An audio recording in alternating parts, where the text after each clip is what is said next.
Good morning, this is Mayayo speaking for trailrunningspain.com and presenting a new set of trail running shoes from New Balance for 2016 and 17. In this case, it's the third edition of the New Balance MT910, designed as a, let's say, fast and technical shoe, which sits above the level in terms of scrappy terrain, scrambling, and similar, and yet it's not as light and smooth as the New Balance Minimus MT10, which is now in its fourth edition. Its main numbers, basically it will be retailing for around 115 either dollars or euros, depending on where you purchase. The weight is very light. In fact, in my own testings, it has come below the brand official data. The brand declares 320. In our own testings, it was 305 for a shoe which is 9.5 size in the US and 9 in the UK, 27.5 centimeters in Japanese terms. Okay. As you may notice, plenty of reinforcements to handle it properly up in the mountains. We start from the bottom up. From the bottom, we go with New Balance very own rubber and treatment, which is baptized as hydrohation. And supposedly they claim that they are trying to achieve the optimum traction on wet, slippery surfaces while also providing long-term durability. Well, obviously, achieving the top of the line on both issues is non-possible. Soft tires perform beautifully but do not last very long. Hard tires perform not as well but last far longer. So there's inevitably a trade-off. And so far, historically, New Balance rubber has been, let's say, on the long-term side, but not on the best traction side. So we will see how the design goes on. On top of that, you may also notice the different groups for the flexing, plus the rock stop. Okay, which is, as you see inside, there is a thin, subtle, overlay, which is designed to protect our feet when stamping on rock. In my opinion, it does a fair job. However, for other people, obviously, it's not enough. So they would claim for an option, an alternative, which is far more protected. We will come down to that later. Now, as we go up, well, basically, the cushioning is subjected to EVA compounds, which is Revlite as a proprietary development by New Balance. As you see, they are blending two different densities here, different colors, while inside you see one color.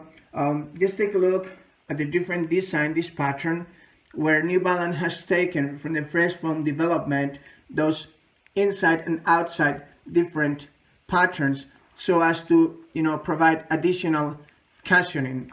It did work very well on the fresh foam cushioning, and it does provide an extra here.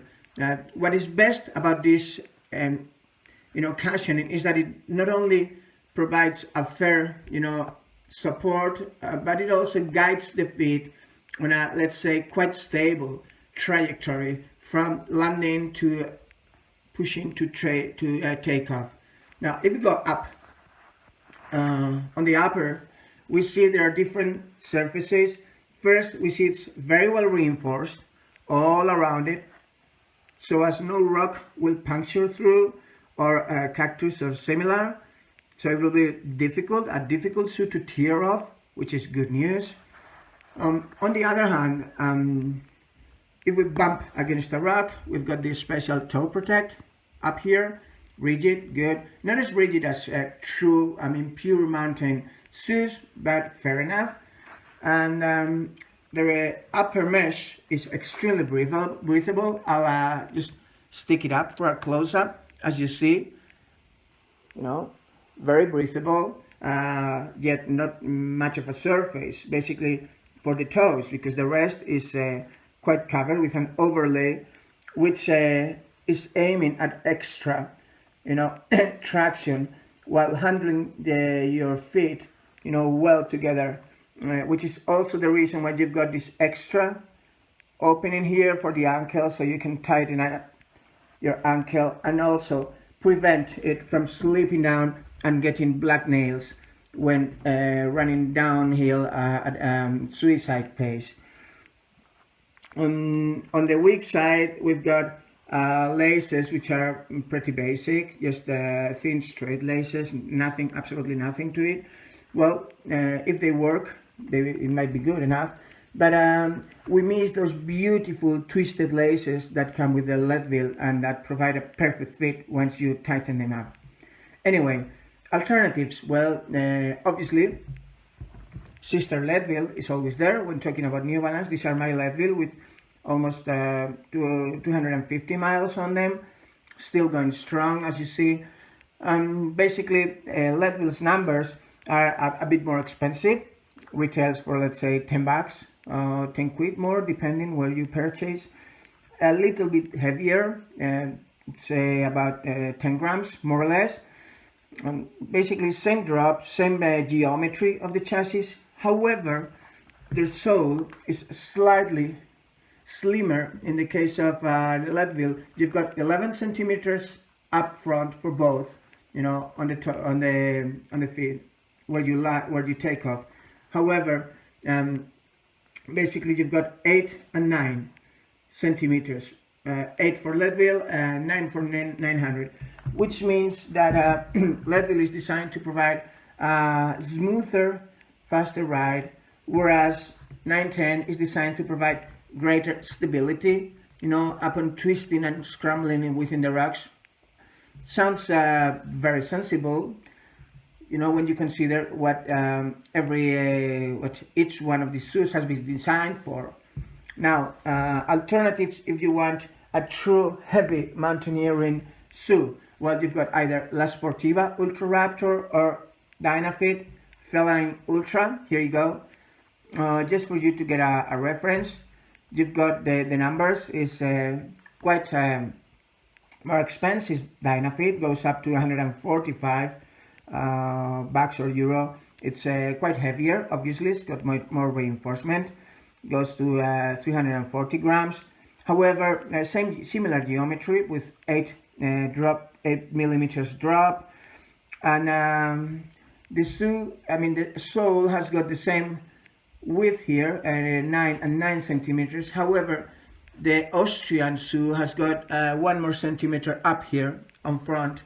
It's 12 versus 11. The idea behind it provide even greater stability when twisting within the rocks. As you notice, yes, it's got even more protection all over the shoe, a tougher toe bumper and everything. So if you want top of the line protection and durability, basically you've got this Austrian shoe would be my choice. As you see, this is the plate to protect against rocks, and of course, stepping on Vibram rubber is gives usually far more confidence than stepping on New Balance rubber.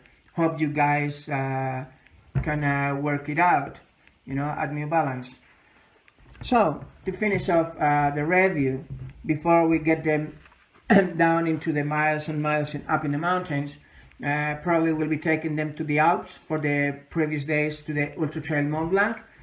As this day I'll be running, this year I'll be running the 120 kilometers there after having finished the 100 miles in 2013 and the 100 kilometers in 2008.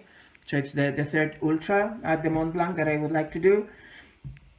And we will put them to the test there, either before, during, or after the race.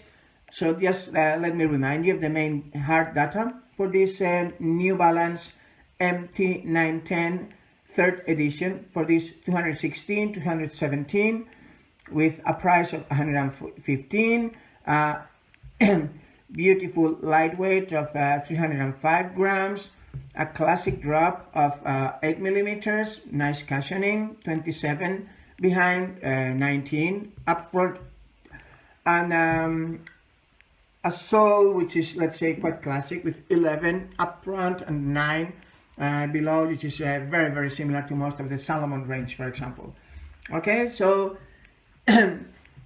stay posted, and we will publish results as usual at trailrunningspain.com or our YouTube channel, youtube.com/Moxigeno, Moxigeno, Moxigeno. Thanks very much. See you up in the trails. Bye.